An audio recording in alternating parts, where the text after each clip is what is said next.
Boa noite a todos, sejam muito bem-vindos a mais uma aula da Sociedade Psicanalítica Mente Renovada.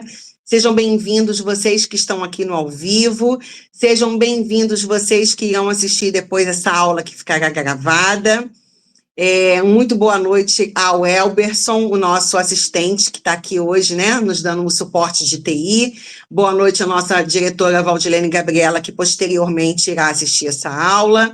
Sejam todos muito bem-vindos. Se você ainda conhece alguém que gosta de psicanálise, que ainda não teve a oportunidade de assistir uma aula, de entender um pouco a respeito do que se trata, né, do que a psicanálise trata, eu convido vocês a convidarem os seus amigos e conhecidos a assistirem o nosso canal no YouTube, a acompanharem a nossa rede social através do Instagram, para vocês conhecerem um pouco e participarem das lives e de todos os eventos que a Sociedade Psicanaliticamente Renovada está sempre divulgando. Então, dito isto, quero dar boas-vindas a vocês, me apresentar para quem não me conhece ainda. Meu nome é Soraya Trino, eu estou, né, professora e coordenadora do Departamento de Ética da Sociedade. Também já estive aí do outro lado, como vocês estão hoje, como aluna, e foi aí, né, nesse lugarzinho aí que vocês estão, que eu iniciei os meus estudos, o meu percurso em psicanálise, percurso esse que eu continuo desenvolvendo até hoje, porque a psicanálise é um percurso que a gente não para nunca, né? É uma jornada. Não existe, estudei um ano, estou formada e acabou. Só se você quiser ter uma formação teórica para ter conhecimento. Mas se você pretende fazer da psicanálise realmente uma profissão, atender na área clínica e você desenvolver suas outras habilidades e ampliar os seus conhecimentos, a psicanálise ela é um percurso e que é composta de um tripé, que é a parte teórica, as suas análises pessoais e os estudos propriamente ditos, né, da psicanálise através de toda a teoria do Freud. Nós somos uma escola que é freudiana. Então, dito isso, hoje a nossa aula é sobre psicopatologia psicanalítica. Quero dar boa noite para o Luiz Carlos, que chegou agora. Se mais alguém tiver chegado, eu não estiver falando, eu não tiver falado o nome, né? Kiara, Angélica, Luiz Carlos, Beatriz, sejam muito bem-vindos. Se tiverem dúvidas, podem perguntar, tá? Se não tiverem e quiserem anotar para fazer a pergunta depois, também fiquem à vontade. Dito isso, vamos lá para falar um pouquinho sobre o que é a psicopatologia. É uma área do conhecimento que objetiva estudar os estados psíquicos relacionados ao sofrimento mental e psíquico. É a área da medicina, da psicologia e da psicanálise que tem como objetivo fornecer a referência, a classificação e a explicação para as modificações do modo de vida, do comportamento e da personalidade de um indivíduo, que se desviam da norma ou ocasionam sofrimento e são tidas como expressão de doenças mentais.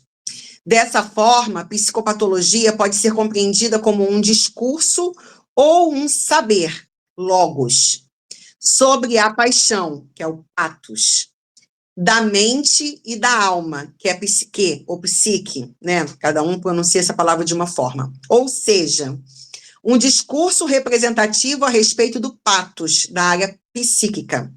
Um discurso sobre o sofrimento psíquico, sobre o padecer psíquico.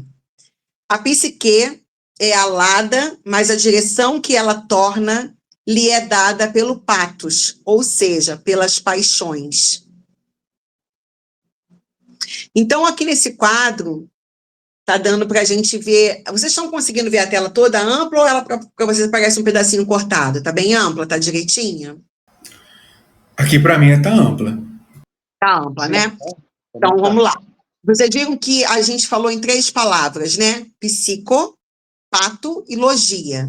né? E você vê que a psique, ela produziu a psique, que é o psiquismo, que é o psíquico, que é a alma, que é aquilo que a gente não vê. Por isso que fala que está alado, né? Que é uma coisa que é etérea, não tem forma, ninguém vê, ninguém toca, né?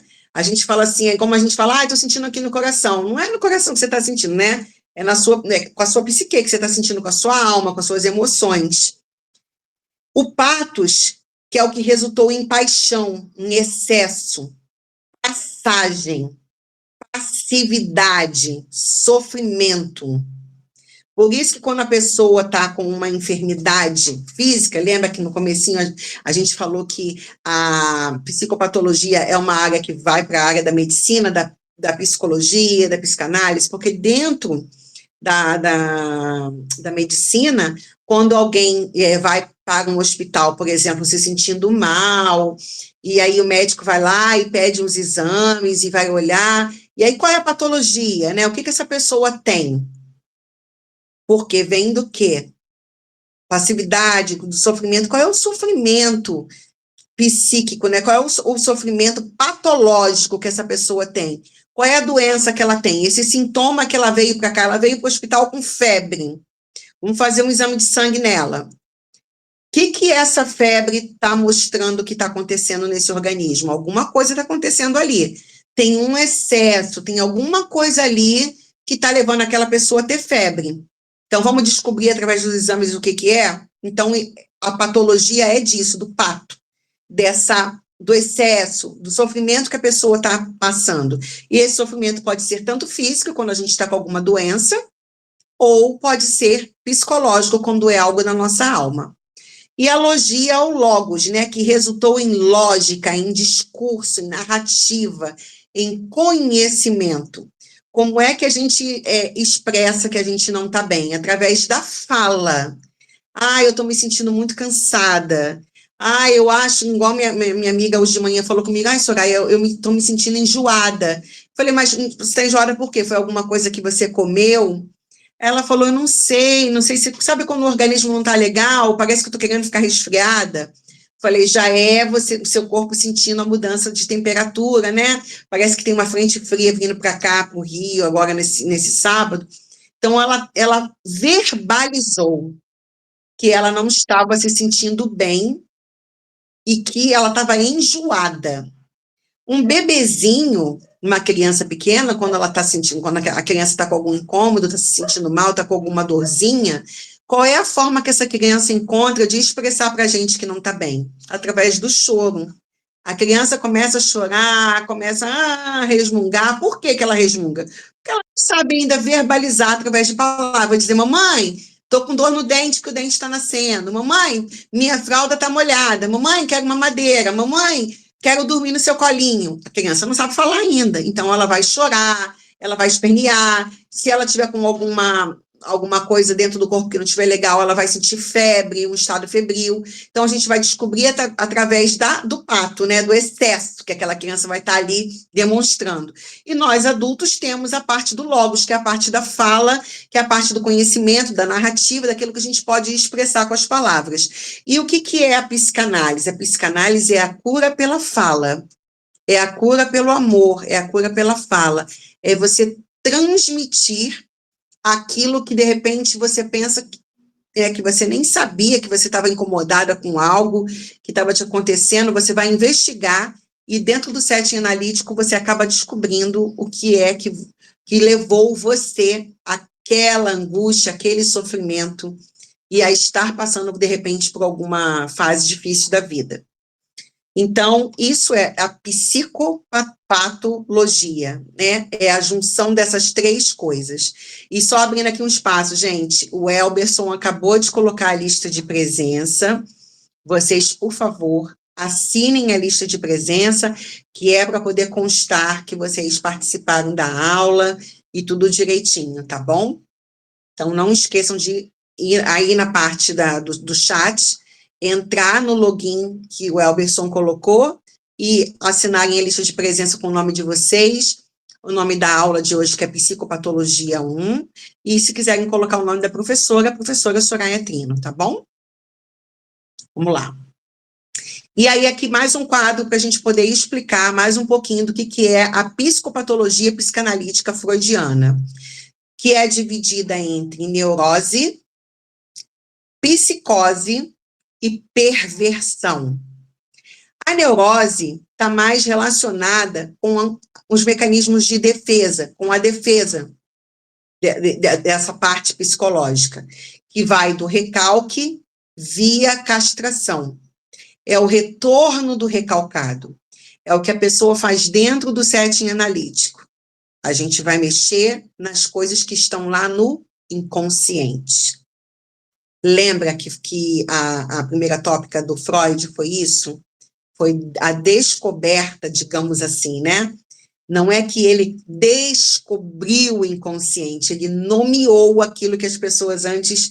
ele era um médico, né, neurologista, então ele vai e nomeia. Ele faz a descoberta do inconsciente, de uma área da mente, da psique, onde haviam coisas que haviam acontecido na vida da pessoa e que ficaram registradas, e que essas coisas ficaram tão submersas que elas...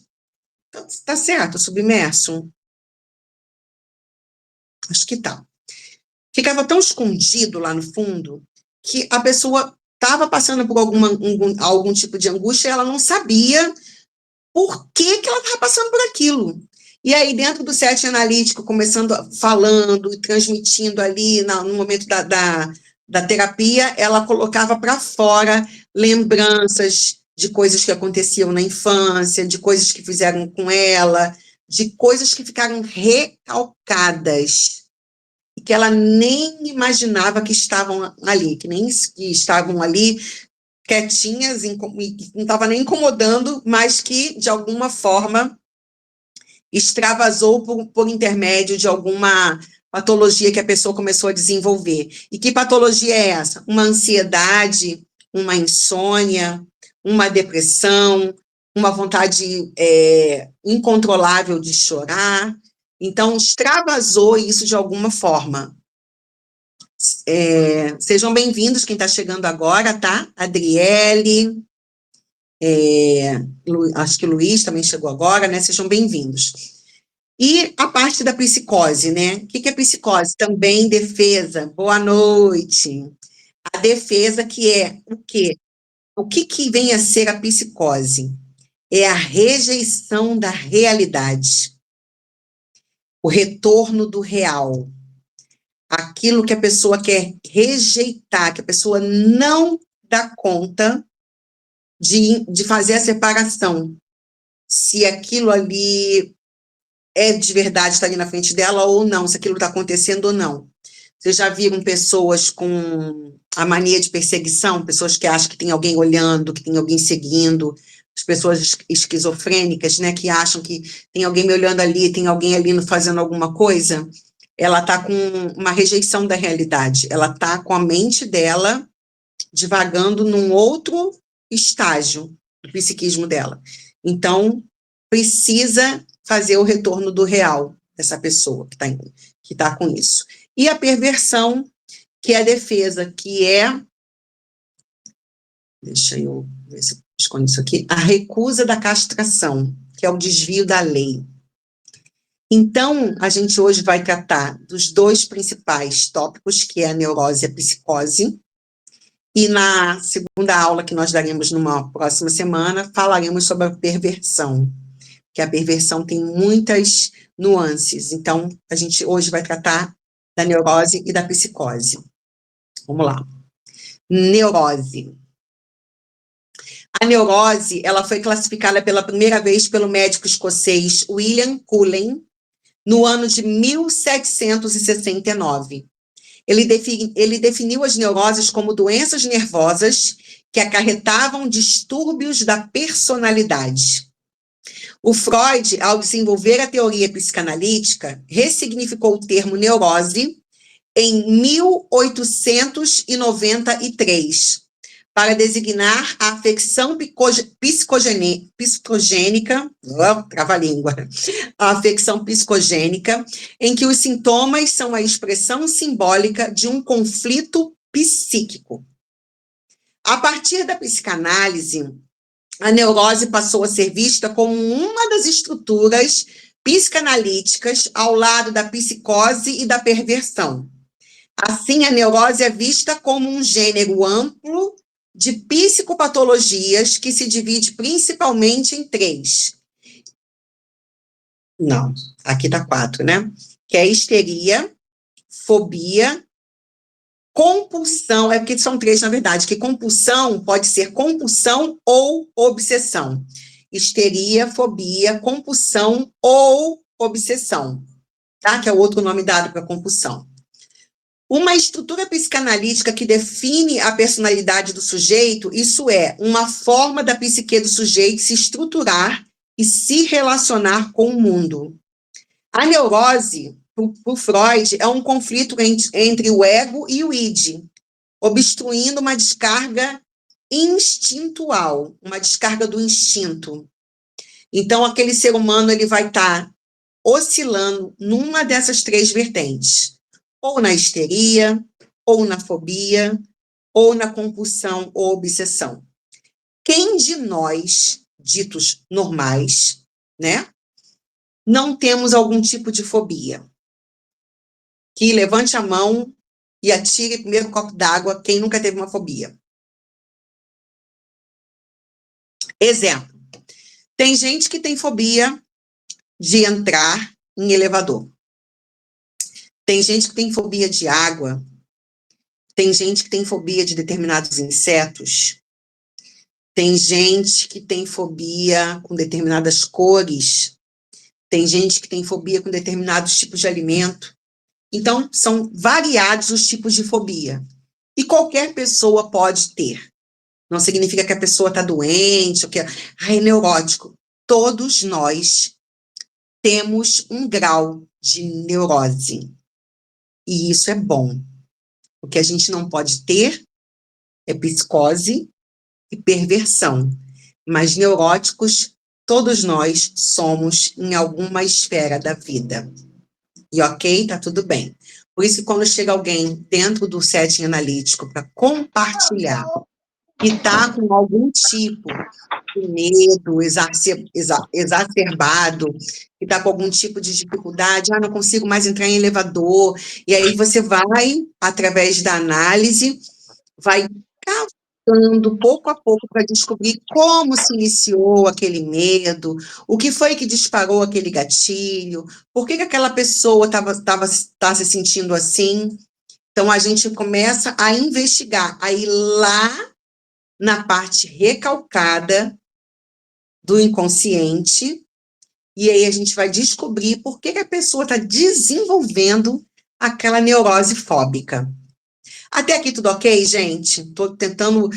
vai chegando de noite, a gente vai ficando com a bateria meia fraca, e eu vou trocando alguma palavra ou outra, mas daqui a pouco a gente engata e vai fundo, tá? É só o cansaço do dia de trabalho mesmo.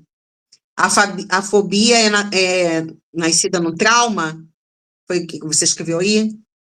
Então, na verdade, ela é de nascença ou você sofre um trauma que gera fobia? Não, ela pode ter nascido de um trauma, como ela também é de nascença, mas eu não vou dizer que a gente nasce. Por exemplo, se você nunca falar para o seu filho que, vamos dizer que você tenha fobia, deixa eu escolher aqui um bicho, por barata, vamos dizer que você tenha medo de barata. Mas se você nunca manifestar para o seu filho, nunca falar para ele que você tem medo, que barata é perigoso, que barata é um bicho, que não sei o quê, a criança, naturalmente, ela é impetuosa, ela não tem medo. A criança vai lá e vai botar a mão na barata, e vai querer brincar, ou vai querer matar. Mas se você, como adulto, estimula, barata, meu filho, sai daqui, sobe aqui na cadeira. Você instalou o drive, instalou o medo da barata na criança. Então, não é... Aí seu filho vai crescer e vai dizer assim, não, eu tenho medo de barata desde que eu era criança. E aí, se a gente começa a mexer, mas quando foi que você descobriu que você tinha medo de barata? Aí, talvez ele puxe na lembrança e não consiga lembrar o momento exato, mas aí vai que... eu me lembro que meu pai tinha muito medo de barata. Então, o medo, não é que é hereditário, mas é que o pai, na hora que manifestou que estava com medo, acabou ensinando para a criança que aquilo era perigoso, que aquilo era nojento, que aquilo era para subir na cadeira, e a criança só está replicando o comportamento que ela aprendeu lá na infância. Então, algumas pessoas desenvolvem a neurose fóbica por um trauma que ocorreu, e outras porque por aprendizado, porque é na infância que a gente aprende tudo.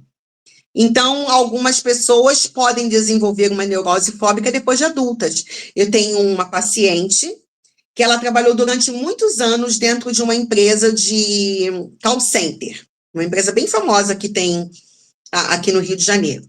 E aí, ela trabalhava normal, trabalhou acho que 7 anos nessa empresa.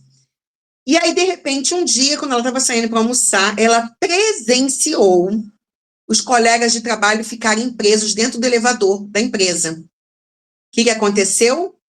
Instalou ali um medo nela, e ela hoje não entra mais em elevador nenhum. Ela foi fazer uma visita num outro local onde eu trabalho, e lá eu trabalho no 9º andar do prédio. Eu falei, vamos, chegou o elevador. Ela falou assim, Soraya, onde é a escada? Falei, aqui do lado.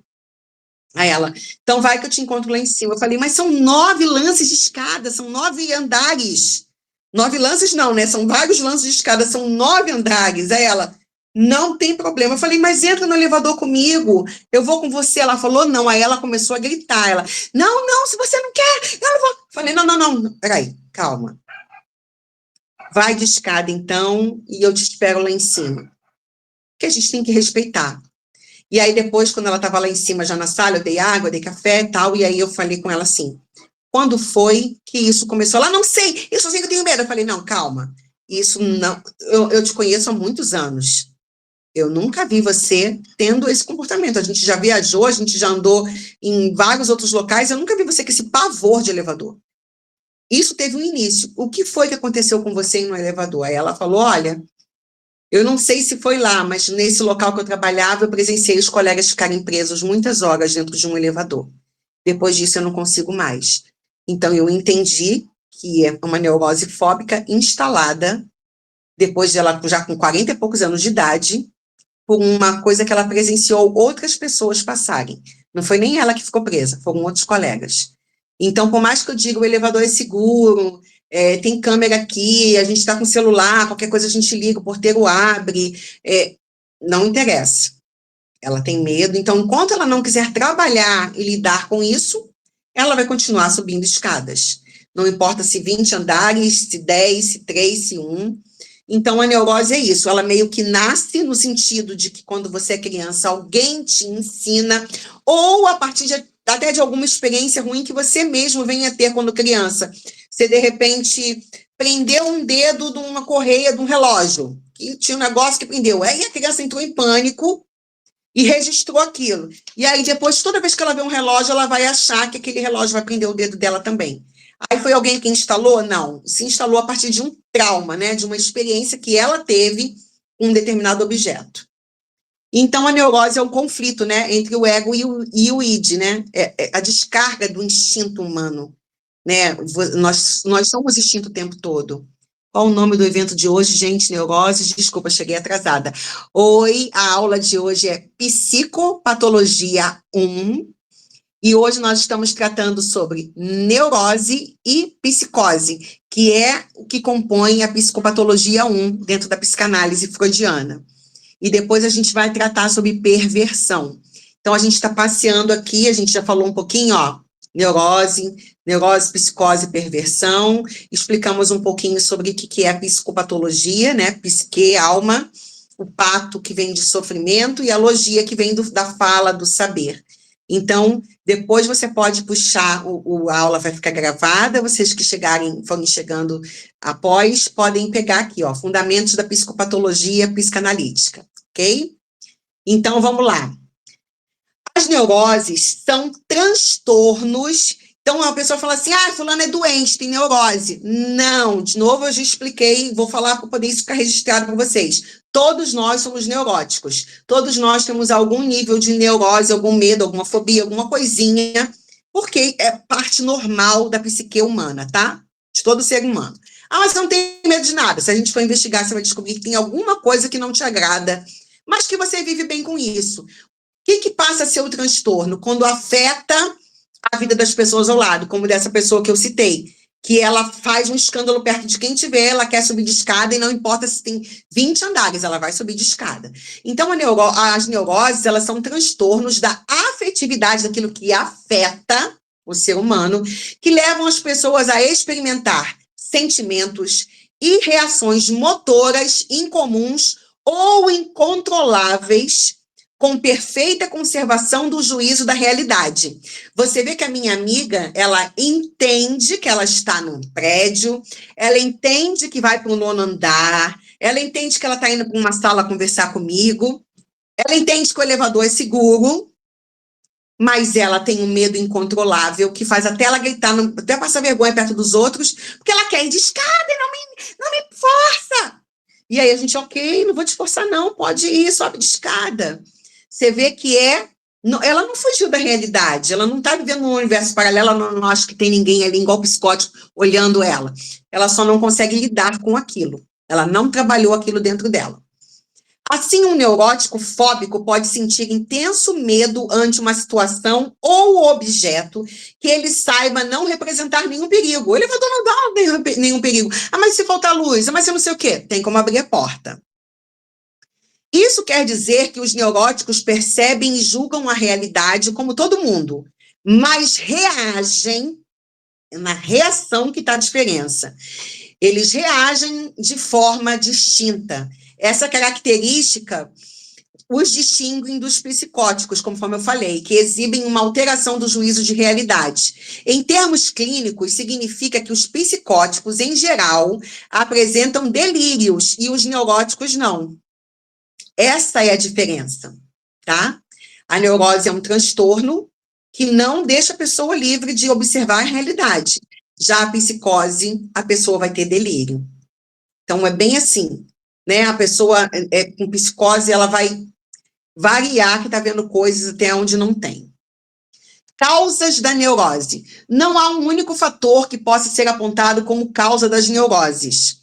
O que tem por estabelecido é que elas são distúrbios de desenvolvimento da personalidade que se iniciam ainda na infância muito precoce, embora só possam ser detectados mais tarde. Possivelmente, haja também a participação de fatores hereditários, embora seja difícil determiná-los. Parecem ser de grande importância os modelos de identificação a que a criança tenha sido exposta durante a vida e os conflitos psicológicos conscientes e inconscientes que tenha enfrentado. Então, se você tem um medo de uma determinada coisa, mas você passa para o teu filho, você não quer que o meu filho cresça com esse medo, eu sei que esse medo que eu tenho é irreal, é uma coisa que se instalou em mim lá atrás e que alguém não soube trabalhar. Mas eu não quero que meu filho tenha medo disso. Então, eu vou falsear o sentimento que eu tenho perto dele para que ele não desenvolva esse medo que eu tenho. Que é o que alguns pais conscientes, algumas pessoas que já estão terapeutizadas, analisadas, conseguem compreender e conseguem falar, bom, não é porque eu tenho medo disso aqui que eu vou fazer isso com meu filho. Então, já começa ali, de forma consciente, a ensinar a criança que ela não precisa seguir aquele caminho. A neurose sucede o medo ou são coisas... Deixa eu ver se eu consigo...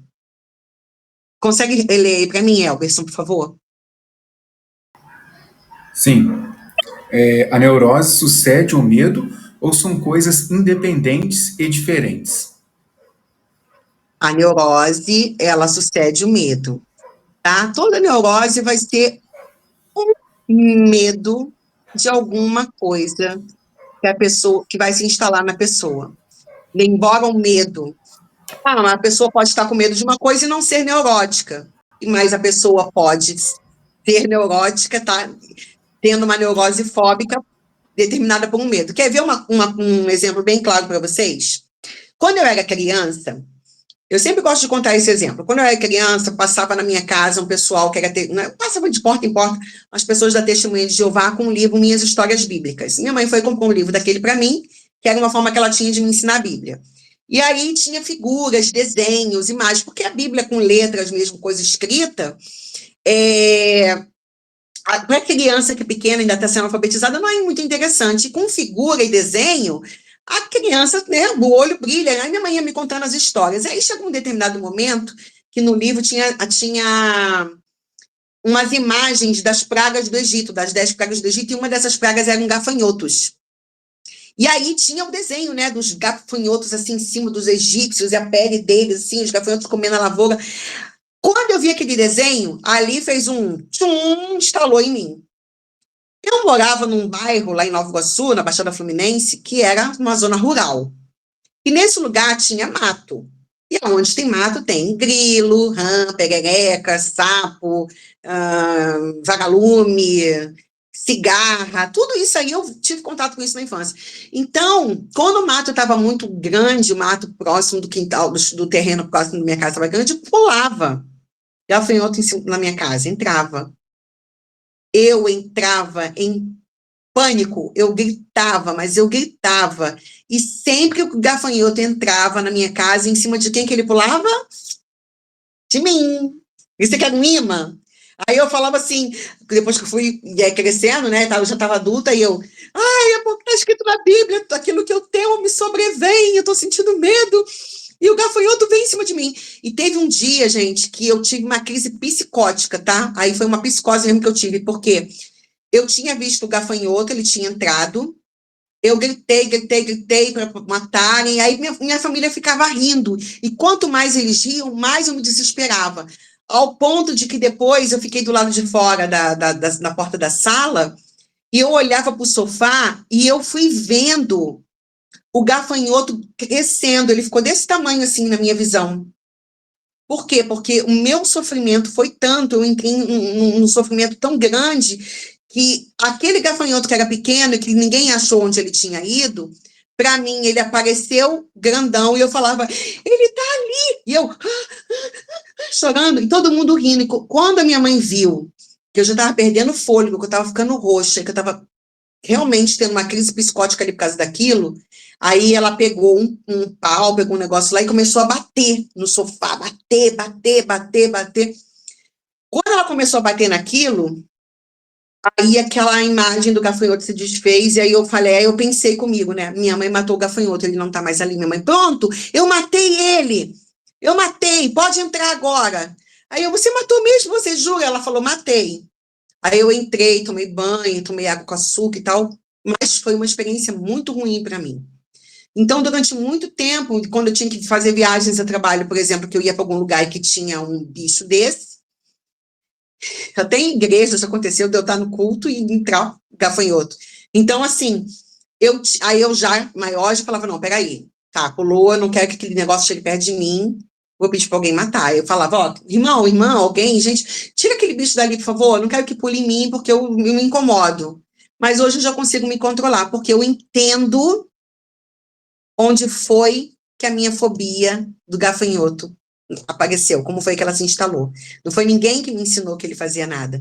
Foi uma imagem que eu vi e que fez a minha mente registrar que gafanhoto não era bom, que gafanhoto era uma praga, que gafanhoto comia lavoura, comia os alimentos dos seres humanos e que depois atacavam os seres humanos por conta do desenho. Entendeu?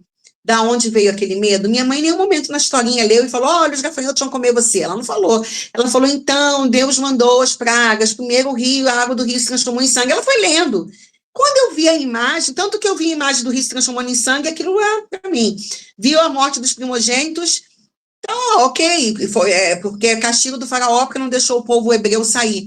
Então, eu fui entendendo, mas o gafanhoto teve esse peso sobre mim. Entendeu? Isso pode acontecer com qualquer pessoa, por isso que é importante a gente não rir, não debochar, não fazer pouco caso, porque você não sabe como aquilo se instalou na pessoa.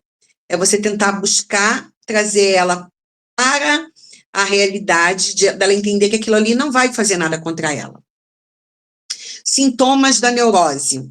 Os sintomas das neuroses são extremamente variados e vão desde alterações ligeiras do estado de ânimo até sintomas severos, como paralisia e contratura, passando por fobias e obsessões. Quer ver um exemplo severo de paralisia? medo de altura. Teve uma vez que eu peguei um ônibus do centro da cidade, não, da Baixada Fluminense, eu tinha que ir para a cidade, mas em um determinado ponto da Brasil, eu tinha que atravessar a passarela, que era aquelas passarelas bem extensas e fininhas. Eu desci do ônibus, tal, fui atravessar. Quando eu cheguei no meio da passarela, eu paralisei. Por que eu paralisei? Porque eu olhei para baixo. Eu olhei para baixo e as grades da passarela eram vazadas. Então, na minha cabeça, eu pensei, vai bater um vento, eu vou voar aqui no meio disso, ou vai passar alguém correndo, vai esbarrar em mim. E é numa fração de segundos que vem esses pensamentos. Eu vou cair lá embaixo, eu vou morrer atropelada. Então, aquilo me paralisou, eu não conseguia me mexer. Aí, nisso, veio um rapaz de lá, eu falei, meu Deus, esse rapaz vai me empurrar. Aí eu comecei a chorar, mas... Aí o rapaz veio na minha direção e falou, moça, tá tudo bem? Eu falei, eu tô com muito medo de atravessar ele. Você quer que eu te ajude? Eu posso atravessar você até o outro lado. Eu falei, você não vai me empurrar? E ele falou, não, pode segurar em mim. Eu falei, eu posso te abraçar? Ele falou, pode. Então eu abracei ele, e ele voltou o caminho todinho comigo e me levou até o outro lado de onde ele estava vindo. Quando eu cheguei do outro lado, aí é que a respiração foi voltando, e aí eu agradeci ele foi embora. Então, foi um sintoma de neurose, foi um medo exacerbado de uma situação real. O que era real? Eu podia cair ali. Eu não ia cair, mas eu podia cair. Alguém podia passar, esbarrar, alguém.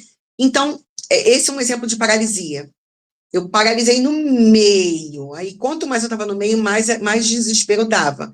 Mais um pouco, se ele não vem em meu socorro, poderia dar um apagão na minha mente, eu de fato desmaiar lá em cima. Então, esse que é o perigo de você ver a pessoa passando por uma fobia, por uma paralisia, por um medo, e você debochar, tirar, fazer chacota, dar risada, porque você não sabe o que você está alimentando dentro da mente dessa pessoa. Tipos de neurose, né? Nós falamos a obsessiva, a fóbica e a neurose de histeria, que é justamente onde o Freud começa o trabalho dele de psicanálise, né? Psicanalítico. Ele começa a tratar as histéricas. Então, a neurose de histeria. Os demais tipos de neurose são ramificações em maior ou menor grau das neuroses citadas acima. Então, você vai falar neurose obsessiva, nananana. Por exemplo, o toque. O transtorno obsessivo compulsivo é uma espécie de neurose. Tem gente que quer, lavei a mão, daqui a pouco lava a mão de novo, quer lavar a mão de novo, e botei a mão aqui, agora a mão tá suja. Então, é o quê?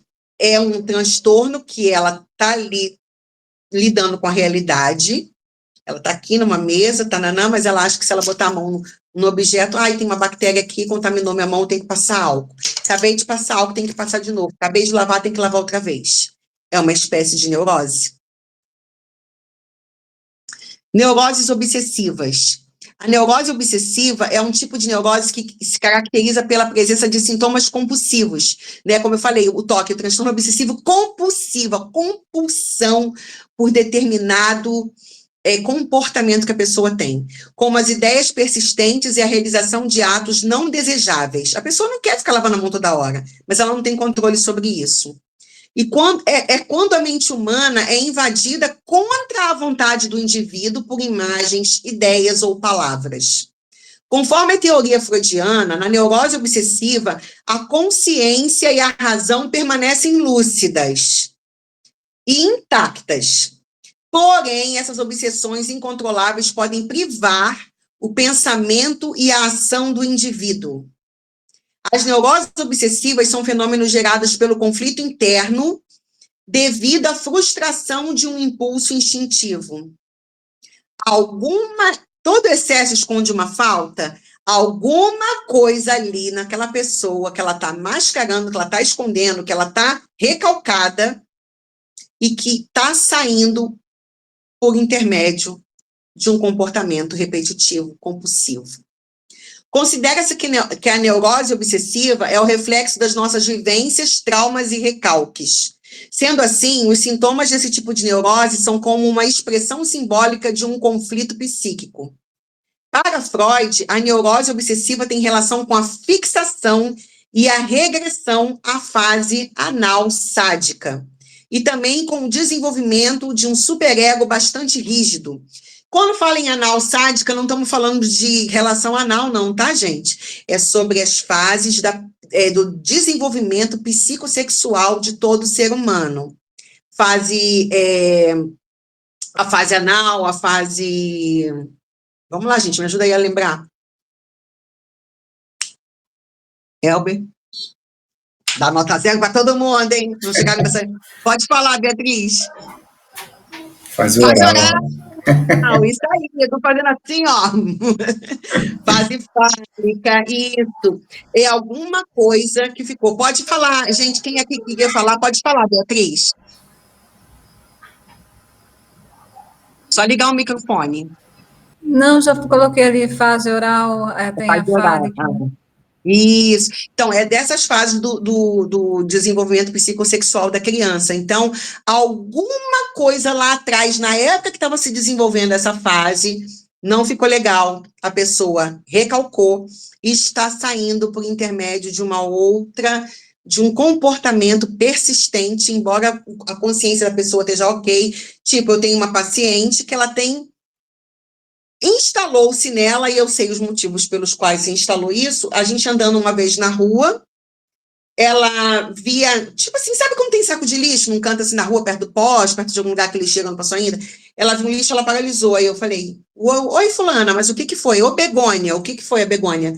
Aí ali tem um lixo. Eu falei, tem um lixo ali, o lixeiro não passou ainda, vamos? Ela, ai, a gente pode mudar de calçada. Aí eu, mas mudar de calçada por quê? Porque tem um lixo ali. Eu falei, mas o lixo está ali. Você viu alguma coisa estranha no lixo? Tem algum objeto, alguma coisa que você viu, um rato, alguma coisa assim? Ela, não, mas o lixo está ali. As bactérias que estão no lixo, quando a gente passar, elas podem agarrar na gente e a gente fica doente. Eu falei, oi? Da onde saiu essa ideia? Não, é porque... Aí, o que eu fiz? Eu falei, ok, vamos atravessar. Vamos junto, atravessamos. Quando chegou do outro lado da rua, lá do outro lado também tinha lixo. Soraya, vamos atravessar para o outro lado. Eu falei, não, vamos continuar desse lado.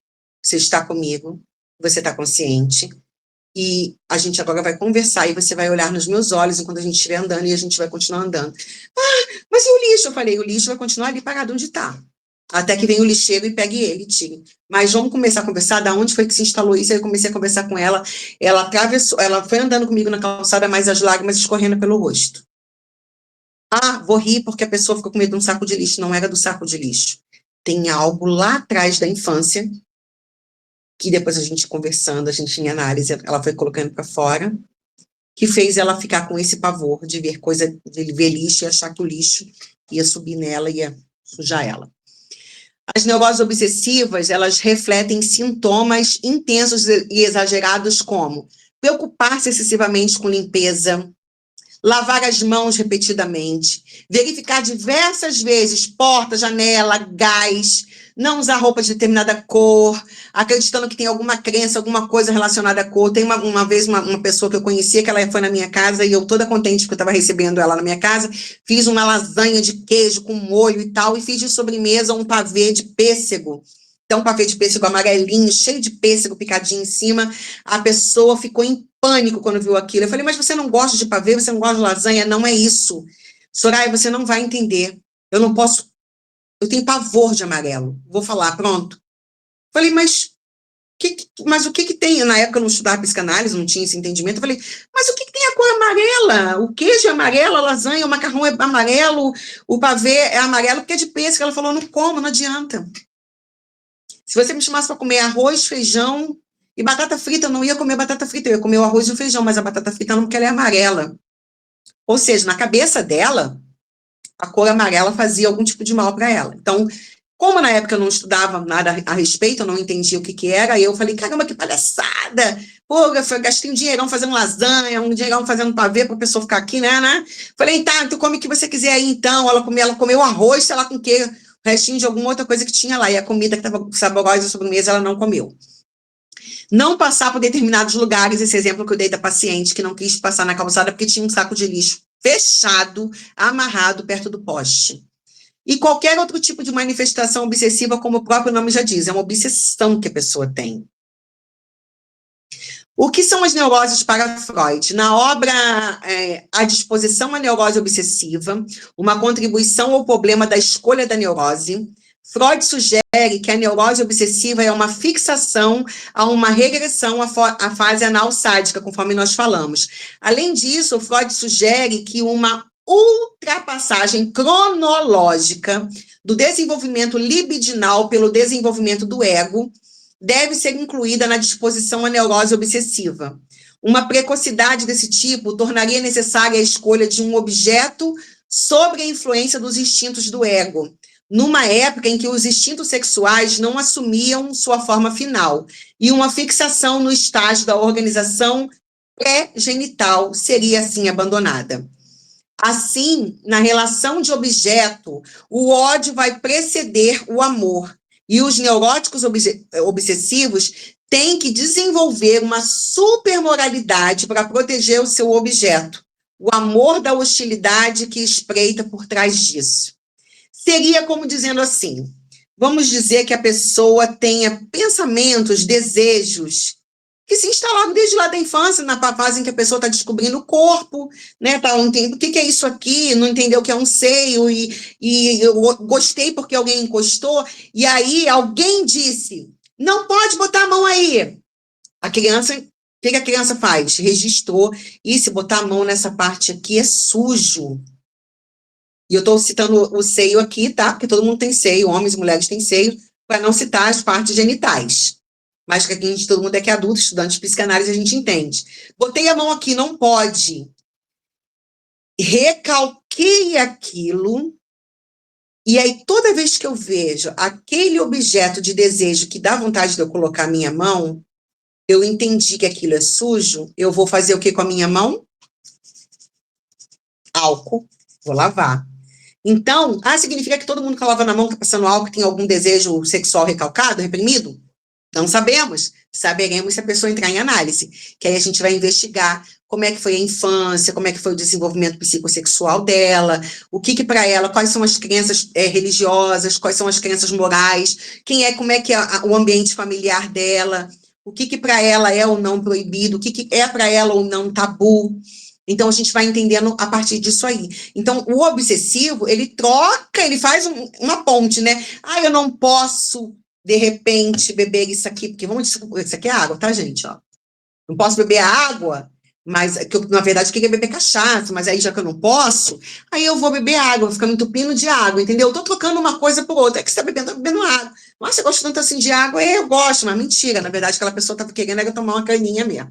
Um exemplo bem, assim, básico, para fugir da parte, né, para não falar, quem é psicanalista? Psicanalista só fala de sexo. Não é. É porque tudo que se recalca lá atrás, justamente nessa fase do desenvolvimento. Na compreensão do que são neuroses, chegamos ao segundo grande grupo, a neurose fóbica, que a gente já falou, que é um tipo de neurose que se caracteriza pela fixação da angústia de um objeto exterior. O meu objeto de angústia, na minha neurose fóbica, era o gafanhoto. Qual era o de vocês? Alguém aí consegue citar um? Beatriz teve alguma? Angélica, Luiz, Kiara, Elberson. Deixa eu ver quem mais está aqui. A Pamela. Alguém consegue lembrar um objeto de pavor, de medo, de fobia que você tenha tido? Eu tenho medo de entrar em piscina, tenho medo de morrer afogado, não sei nadar. Aranha. Tá, e se a gente for investigar, a gente depois vai descobrir que alguma coisa pode ter acontecido com alguma aranha, alguma coisa que você presenciou, alguém te instalou esse medo. Então, é alguma coisa exterior, é um objeto, é uma coisa que está fora de você. No caso da neurose fóbica, o medo do objeto exterior é inversamente proporcional ao seu perigo real, o que provoca reações incontroláveis no indivíduo. Em seus estudos, o Freud comparou a neurose fóbica com a neurose da angústia, considerando que a fobia causa angústia ao indivíduo que a sente. Eu não falei para vocês o quanto eu me senti angustiada com a questão do gafanhoto? Eu chorei, gente, fiquei com dor de cabeça, tive enjoo, eu vomitei, fiquei muito mal. Hoje eu consigo falar disso e consigo lidar com isso de uma outra forma, mas é porque eu ressignifiquei, eu entendi. Mas é uma angústia. E era legítima, e eu sentia. A fobia nada mais é do que um ataque de pânico quando o indivíduo está perante um objeto, animal, local ou pessoas que lhe causem essa angústia. Aí, né, eu coloco até aqui, o que está causando tanta angústia hoje? A gente vem para um setting analítico, a gente vai para a clínica atender, o que a gente mais escuta? Mas a gente se depara com pessoas falando que eu estou muito ansioso, estou muito ansioso. O que a ansiedade é? Uma espécie de angústia? E aí a gente vai investigar e falar, mas da onde vem tanta ansiedade? Me fala um pouco, narra para mim como é que é o seu dia a dia. Quando a pessoa começa a falar, ela fica o tempo todo no celular, ela dorme tarde, ela dorme com o celular na cama, ela fica nas telas ali o tempo inteiro. E aí depois não quer ficar ansiosa. Ela está sendo estimulada o tempo todo. Tem que ter um momento em que você precisa desligar, que você precisa silenciar, para sua mente se acalmar, para sua mente parar. Então, a pessoa hoje em dia com a tela o tempo todo na mão, o tempo todo com informações, o tempo todo. Eu sou uma pessoa extremamente sensível. Se eu ficar toda hora vendo notícia triste, vendo coisas, eu começo a chorar. Aí eu falo, opa, peraí, eu tô me angustiando, tô muito angustiada. De onde vem essa angústia? A quantidade de notícia ruim. Então, peraí, aí eu tenho que fazer uma análise. Eu vou poder resolver isso aqui? Não.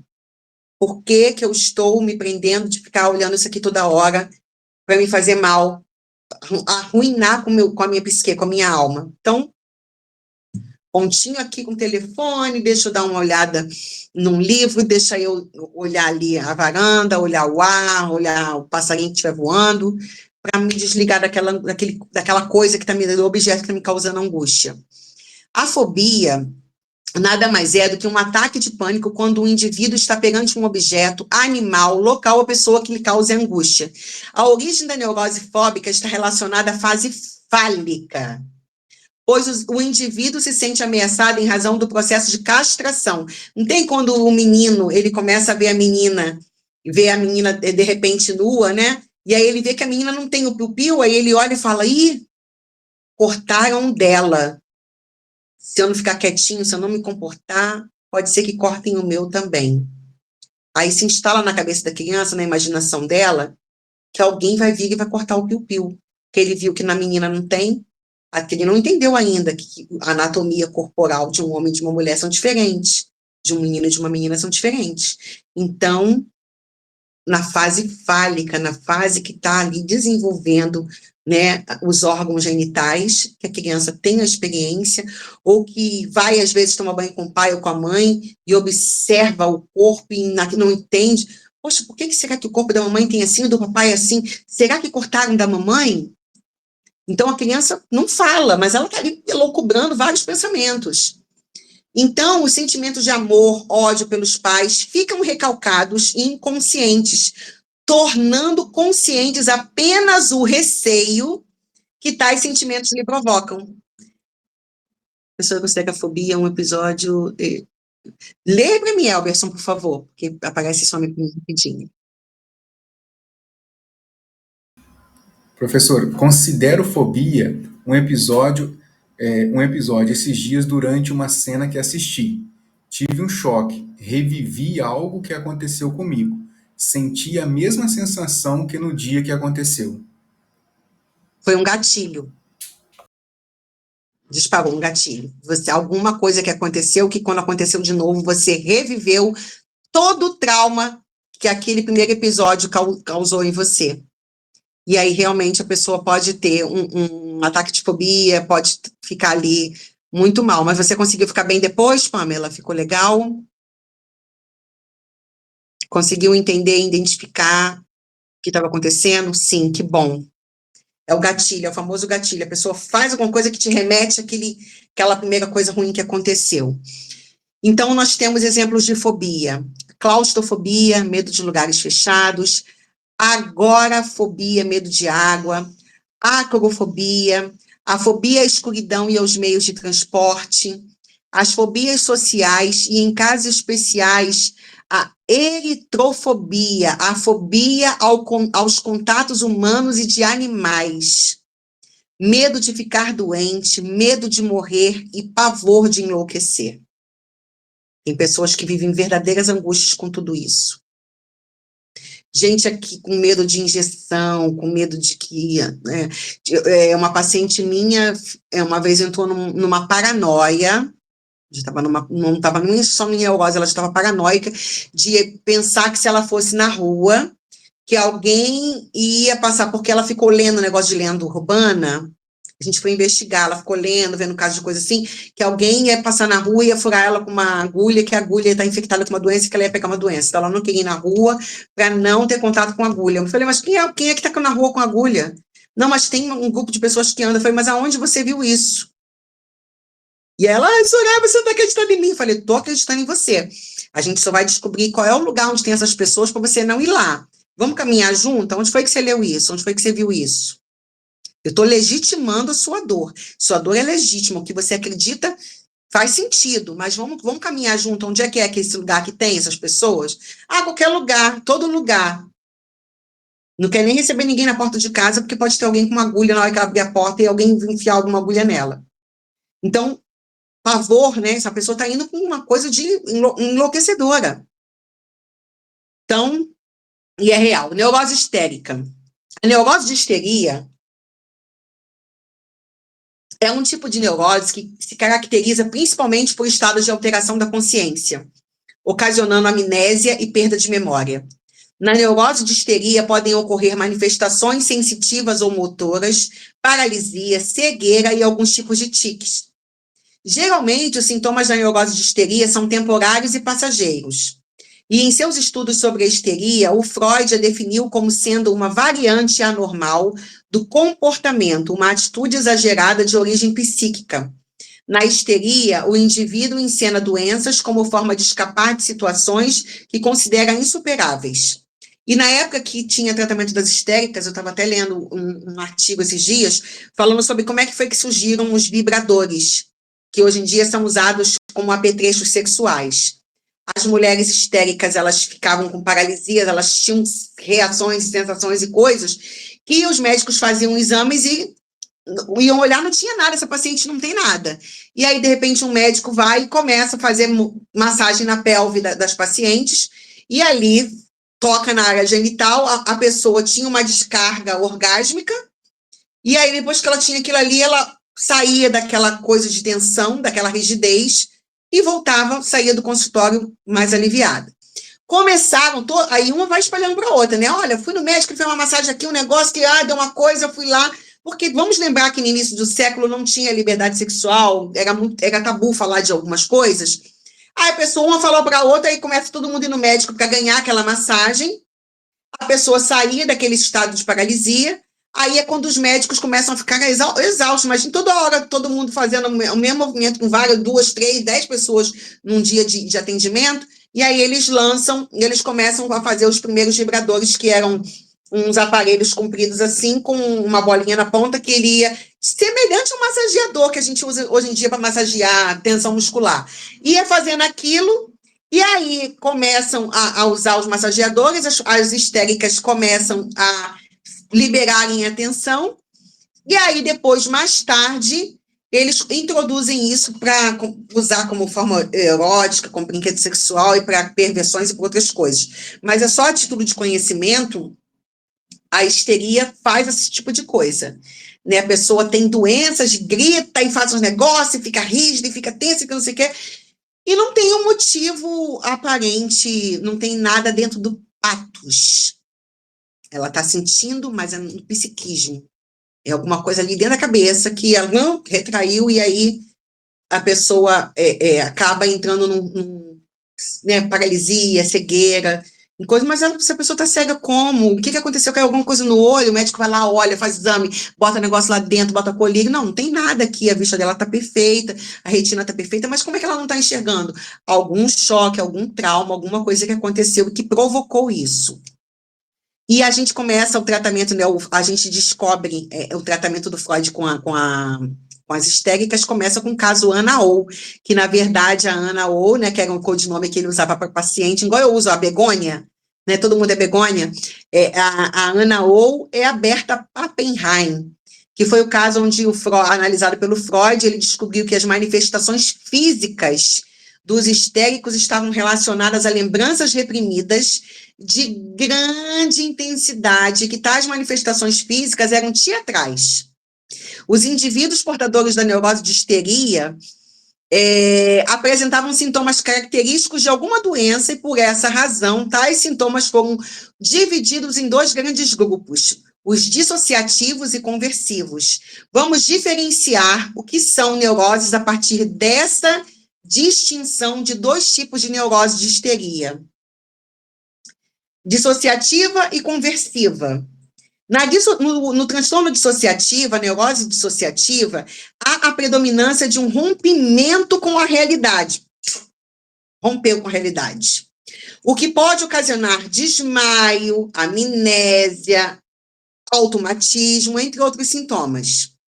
E no conversivo, há a predominância de manifestação física ancorada em conflitos psíquicos. O indivíduo pode apresentar contratura, espasmos, tremores, perdas da fala e alguns tiques. Um tique, a pessoa, nossa, mas o que ela tem lá? Um tique, ela teve um colapso nervoso, ela desmaiou, ela tá se tremendo toda. E aí você vai ver que é uma neurose conversiva, a pessoa está ali tendo algum tipo de reação que está ancorada em algo psíquico da pessoa. Então, tem essa separação. E a psicose, que é para onde a gente vai terminar hoje, para a gente, na próxima aula, né, a gente vai dar a introdução aqui, para na próxima aula a gente pegar mais um pouquinho de psicose e a gente depois encaminhar para as perversões. Neurose versus psicose. Quem ganha? Ninguém ganha. Quando se fala em neurose, muitas vezes entra o assunto da psicose. Amigo, que eu falei um pouco, né, lá no começo, tem uma distinção. Todavia, ambos são muito diferentes. A psicose, ela é um transtorno mental em que as pessoas interpretam a vida de maneira distinta, podendo resultar na perda de contato com a realidade. Na verdade, a psicose não é uma doença, mas um sintoma de outros transtornos mentais, como a esquizofrenia. Vou citar para vocês um caso que aconteceu comigo há uns anos atrás, quando eu fui visitar uma amiga. O pai dela estava diagnosticado pelo psiquiatra, né? Estava fazendo tratamento, tomando medicação e tudo, com esquizofrenia. E o pai dela entrou numa de que tinham seres de outros planetas que estavam investigando ele, que estavam olhando, espreitando ele, olhando ele pelos lugares, e que era todo mundo inimigo, e que estava todo mundo em conluio com esses seres, e que queriam matá-lo. E aí era hora de tomar o remédio, ele não tomava, e a filha gritava, papai, você tem que tomar remédio. E não, você está em conluio com eles, eles vão pegar. E a mulher pedia, fulano, toma o remédio. E o filho, papai, sacudia, toma o remédio. Todo mundo gritando, aquela histeria dentro de casa, muito nervoso. Falei, meu Deus. Aí eu falei, o que eu vou fazer? Eu falei, peraí. Olha como é que eu inconscientemente me lembrei de quando eu tive a neurose do gafanhoto, como é que minha mãe tirou, quando é que foi que parou o gafanhoto? Quando minha mãe pegou um pau e bateu no sofá, e eu vi que o gafanhoto tinha morrido, e aí saí daquela coisa que eu estava sentindo. O que eu fui? Falei, gente, parem com isso, me dá aqui o remédio e deixa comigo. Sai todo mundo daqui da sala e deixa ele comigo. O que eu fiz? Peguei uma caixinha de tic-tac, daquela balinha tic-tac, coloquei na mão. Falei assim para ele, olha, eles estão aqui nos olhando, todos eles estão aqui nos perseguindo, mas eu tenho aqui uma pílula que eu vou tomar e eu vou ficar invisível, eles não vão conseguir me ver. E eu tenho 2 pílulas, uma para mim e uma para você. Vamos tomar junto? Aí ele, vamos. Aí eu botei o tic-tac na minha boca, engoli o tic-tac e falei, engoli, agora você. Aí ele botou, dei a coisa para ele bebeu. Aí eu falei, pronto, agora vamos nos esconder aqui. Você vai ver que eles não vão mais enxergar a gente, porque a gente agora está invisível. Fomos para um cantinho assim, aí eu fiquei... Eu falei, viu? Não estão mais enxergando a gente. Bate aqui. Aí ele bateu na minha mão, levantamos, parou a gritaria, parou tudo. Aí minha amiga ficou assim, ó. Soraya, o que foi isso? Eu falei, não pode vencê-los, junte-se a ele. Enquanto você grita, sacode, toma, tem que tomar remédio, vai ficar bom, nananã, entra na viagem dele, embarca na viagem, que aí ele vai tomar o remédio. E aí parou aquelas coisas de todo mundo dentro de casa ficar nervoso, que aí ela falava, pai, tá na hora da pílula do sumiço, a gente vai ficar invisível junto, e aí já não tinha mais o problema, porque ele embarcava na da pílula, que aquilo registrou na cabeça dele, que a pílula fazia sumir e os inimigos não iam pegar mais. Então, durante um surto psicótico, a pessoa experimenta uma perturbação dos sentimentos e dos seus pensamentos, possui dificuldade para entender o que é real e o que é um delírio. Crença forte e típica de que são compartilhadas pelos demais, né? Que não são compartilhadas pelos demais. Alucinação, a pessoa vê ou ouve coisas que não estão lá. Já muitos tipos de neurose resultam de uma perturbação emocional contínua que pode afetar a vida da pessoa em pequena ou grande escala, dependendo do caso. Embora a realidade também seja afetada por pensamentos e crenças equivocadas, a interpretação do neurótico não chega a ser influenciada por alucinações. Né? Eu fiquei com medo do gafanhoto, mas depois que o gafanhoto matou, não está mais aqui, sumiu, eu entrava e de boa. Já o pai da minha amiga que estava com esquizofrenia, se ele não tivesse medicado, ele ficava no surto constante. E aí ele queria bater em todo mundo, não queria tomar banho, ele queria arrancar todas as coisas da casa para se esconder, porque era tudo dos inimigos, entendeu? Então ele não saía daquele estado, assim, rápido. Tinha que estar medicado realmente. E o transtorno mental? Caracterizado por uma desconexão da realidade. A psicose pode ocorrer em decorrência de uma doença psiquiátrica como a esquizofrenia e, em outros casos, pode ser causada por uma condição de saúde, medicamentos ou uso de drogas. Os possíveis sintomas incluem delírios, alucinações, fala incoerente e agitação. A pessoa afetada geralmente não percebe que o seu comportamento está alterado. O tratamento pode incluir medicamentos e psicoterapia. E os sintomas? Não está aparecendo no slide? Parou já? Será que... Espera aí. Parou agora. Deixa eu ver se foi... Iniciar compartilhamento.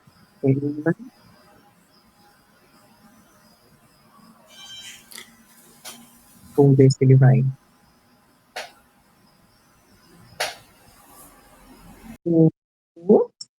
Vamos ver se voltou. Voltou ainda não, né? Não sei por que não está voltando. Poxa. O que passa? Mas esse é o último slide? Já faltava só um para poder terminar. Então, vou fazer o seguinte, gente, para a gente vocês não perderem, porque tem umas coisas bem interessantes. Deixa eu minimizar aqui. Então, os sintomas da pessoa que está com a psicose, vou parar aqui nos sintomas, tá? Que afeta o comportamento, a cognição, o humor, sintomas psicológicos e na fala. E também é comum a pessoa ter alucinação tátil, perda de memória ou pesadelos. Então, a gente vai parar essa aula aqui hoje. Na próxima aula, que é Psicopatologia 2, eu vou pegar de novo o finalzinho da psicose e vamos entrar na ala das perversões. Então, se vocês tiverem perguntas, quiserem fazer alguma pergunta agora, vamos lá, ainda tem alguns minutinhos. Alguém quer perguntar? Alguém não entendeu alguma coisa? Ficou uma dúvida? Não? Então, você falou a respeito dos tiques, né? Uhum. A síndrome de Torrent, ou de Torrent, não sei como você corre. Isso, ela encaixa nessa parte dos tiques? Uhum. O Tourette é um dos transtornos psicóticos. Você vê que a psicose, ela não é... a pessoa é psicótica, tá? A psicose é um transtorno que está alinhado a outros transtornos. A esquizofrenia é um transtorno que vai causar psicose.